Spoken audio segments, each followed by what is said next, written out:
So today's workshop is on how to talk to your professor.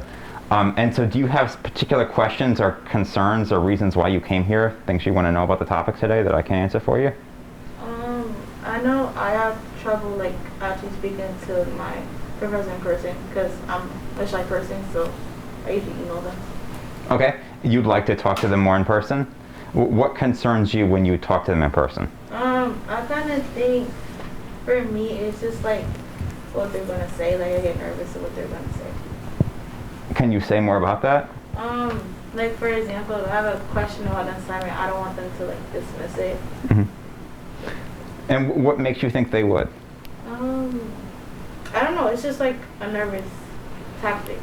Yeah, I mean, a lot of the professors are here because they want to help students, right? And I think that's one big thing that we want to be aware of when we talk about anxiety talking to teachers, right? These folks are highly educated, and like if they could do a lot with the degrees that they have, right? But they choose to be here at a teaching college because they want to teach people and they like helping students. So I think approaching it that way, that these people are here to help me and they like to work with students, how does that make you feel? More anxious or less anxious? I'm less anxious. Less anxious? Okay. Are there other reasons why you may be anxious other than No, being dismissed? I think that was it. Yeah. That was it? Okay. I mean, you don't want to go to a teacher without any planning, right? So you want to have read the syllabus, right? And kind of know what's in there.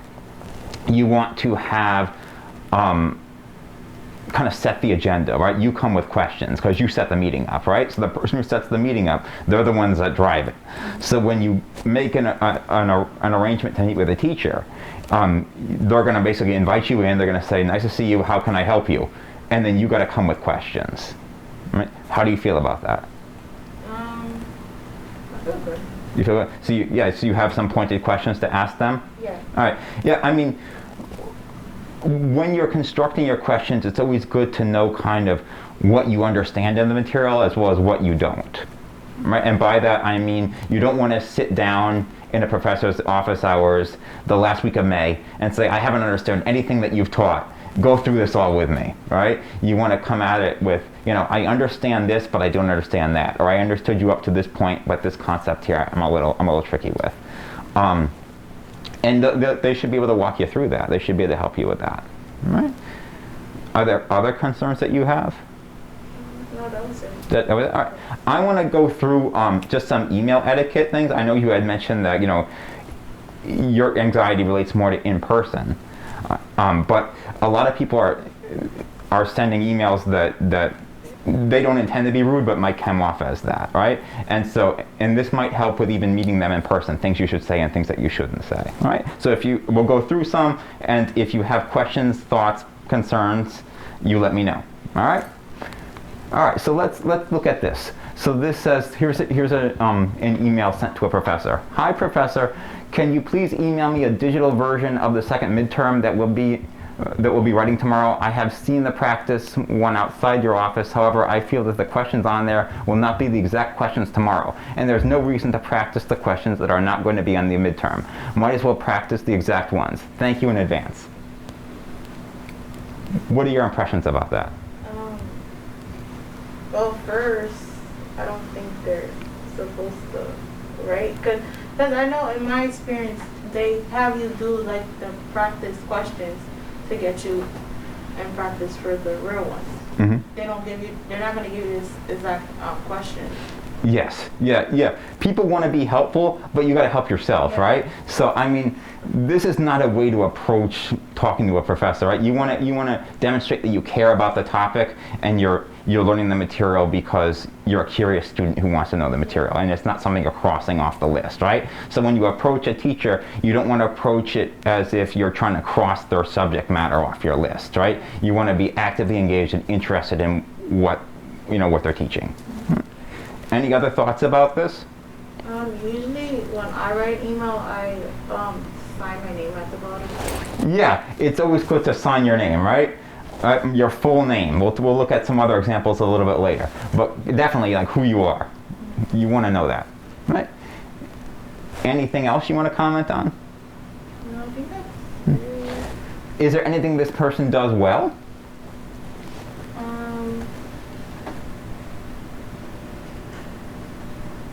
It's constructed good. Yeah, it's very grammatical, right? It's got a good sentence structure, right? Everything is punctuated appropriately, right? Everything is spelt out right. It's grammatically sound. So this is, even though you don't want to ask this question, here's a strong example of grammatically what you might want to send an instructor, right? Let's look at some other things. Hey, I missed class yesterday. Did we do anything important? Chris. I feel like it's too informal. It's too informal. Okay, what makes you say that? Like, you don't address a professor, hey. Yes. Yes. All right, so this is appropriate for like talking to your friends, yelling at your friends across the cafeteria somewhere, all right? But it's not appropriate when you address a professional like a teacher, Yeah. all right? I used to get these all the time at UConn. And when I worked at UConn, the advisors would be like, hey, I got another one of those hey you emails, all right? And this is one of those things people don't even realize they do. You know, it's just the way they talk, right? But when you talk to a professional like an instructor, you don't want to talk to them like you talk to your boss. Right. I'm sorry, talk to them like you talk to your friend, all right? What else strikes you about this? And I feel like it's too short. Okay, what else would you include? I would say, like, if there's notes or something, I would ask the professor who can email the notes, or if the the notes are posted on Blackboard. Okay. I mean, that's what I would say. Or, before I would write the email, I would check the syllabus to see what maybe they tell the book. I know my professors, they have the dates and what we do in each class was due for homework.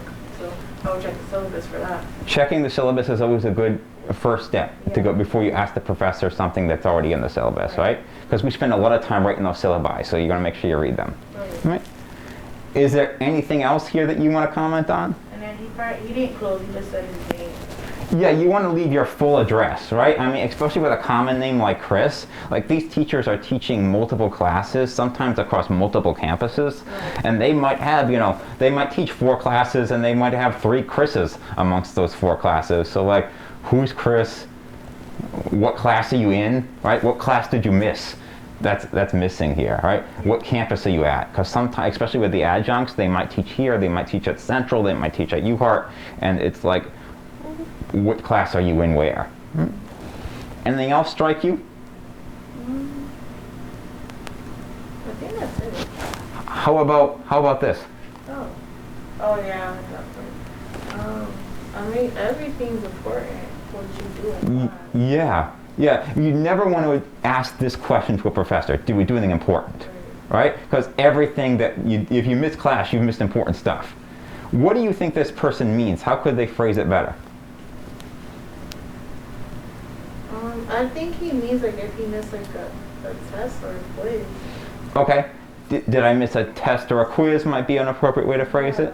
How else might you phrase it? I would say probably I'd say if I could make up the work that we did, like group work.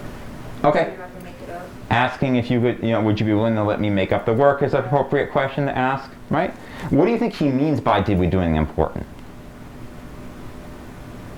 I would say either group work or a test or a quiz. Okay. Well, you could also phrase it as, what did I miss? Yeah. What did I miss is a more polite way to phrase it than did we do anything important. Yeah. And a lot of people probably don't even realize this is rude, but teachers get this all the time. All right? So you want to phrase it as did I miss anything? What did I miss? Or, did I miss a quiz or did I miss a test would be appropriate. But did we do anything important? You don't want to write that to a professor.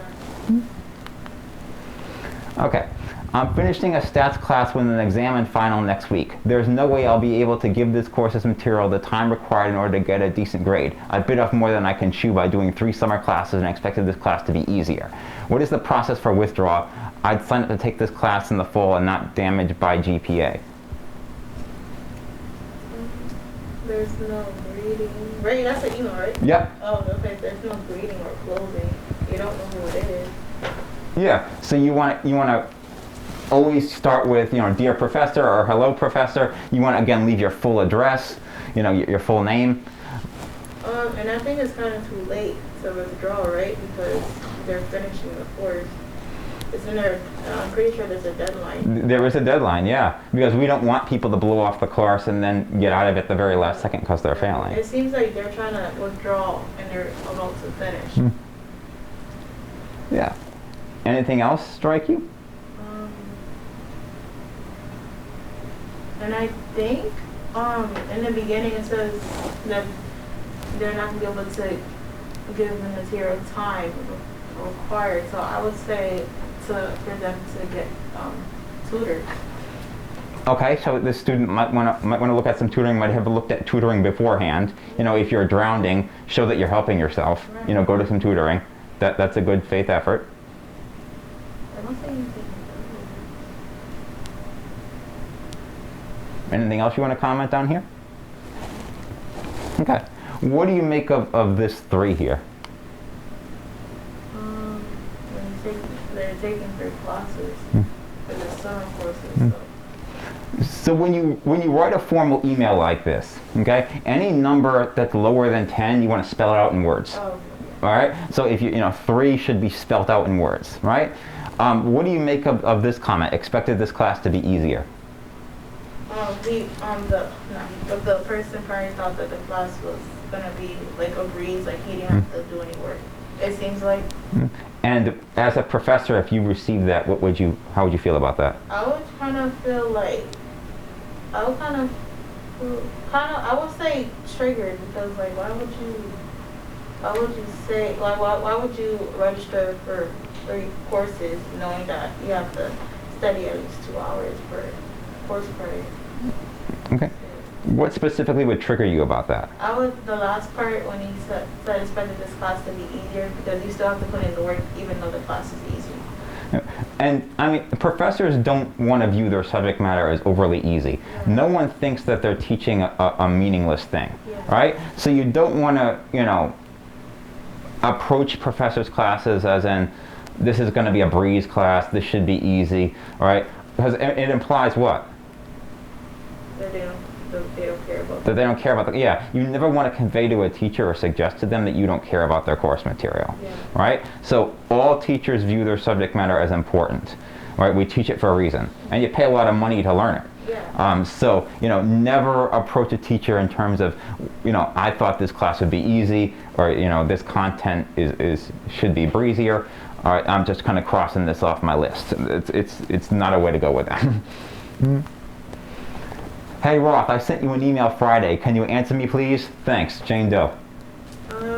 First off, you don't address someone hey, Yes. and then I feel like it's too informal with the body. Okay. Can you say more about that? How do you see it as informal? Because I feel like it's too short when they said I sent you an email on Friday. Can you please answer me? Like I would just restate like the question they asked in the previous email. Okay. So you. Because I feel like that's kind of like they're trying to rush the person. Yeah. So I think posing the question again might be good, right? Because I mean, sometimes we miss emails, right? So emails, we get a lot of emails from our students, but also from like institution-wide and system-wide. So some people's email boxes just fill, right? And when did they send the email? They send it Friday. Okay.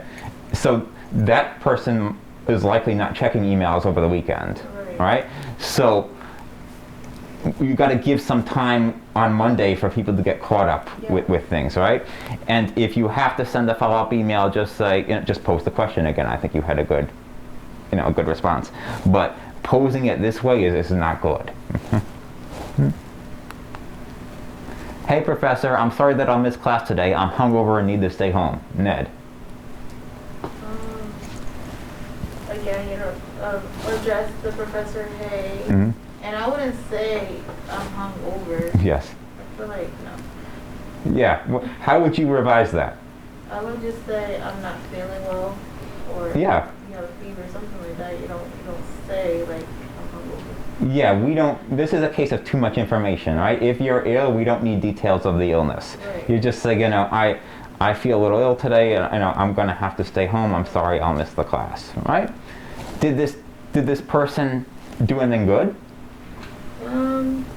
He did apologize that he was gonna miss class, so. Yeah, he offers an apology, and he lets the teacher know, right? So, I mean, it's always good to, if you need to miss a class, just send a courtesy email and say, you know, something happened and I can't attend today, I'm sorry, you know, I'll do what I can to get caught up. All right, what strikes you about this? The top. Yeah, so you wanna be mindful about the emails you're sending, the email account you're using to send your professor emails, right? Because we actually see the emails that you send them, you know, that you send. Yeah. All right, so you don't want to send emails to teachers or to bosses or to any, you know, to professional people from offensive email addresses. All right, we give you a school email address. If if all else fails, use that one. All right. Anything else strike you about this? When you, I feel like when you start a sentence, you capitalize, like I should be capitalized. Yeah. And there's no apostrophe in can't. Yeah, so there's no sense of grammar at all, right? My assumption is that this student sent this as like over his phone, like, and it's just kind of punching things, right? So you want to be grammatically sound when you talk to a professor. If it's too much of a hassle to do it over a phone or a texting service, you know, just do it over your desktop computer or your laptop. Right. You know, it's always safest to send it that way. Anything else? And then for the notes part, I feel like you can ask a classmate. Yes. Yeah, teachers don't view it as their job to get you the notes you missed. Yeah. Right? It's asking a classmate is good, right? Because a classmate can help you with stuff like that. But the teacher isn't going to recreate their lecture because you missed it. Now, sometimes they give the notes off Blackboard, so you can, you know, sometimes they'll post the slides or they'll post their lecture notes there, and you can grab it off there if they do that, right? And again, you want to leave a full address, you know, first name, last name. You want to give a sense of what class you're missing, what campus you're at, right? Because again, teachers teach multiple classes, sometimes in different locations. Hey professor, I'm working on the paper that you assigned and I have a question. If I have 4 pages and a picture, is that good enough for 5 pages? I would say get rid of the hi professor and say like hello professor, something like that. And then it's pretty self-explanatory with the assignment. I don't think it's good enough for 4 pages and a picture is not 5 pages. Right. Yeah. I mean, you don't want to send emails that convey that you don't care about the material or that you're just trying to cross this off, right? Yeah, 4 pages and a picture is not good enough for 5 pages. They want 5 written pages, right? And there's no closing, so you don't know who it's from. Yeah.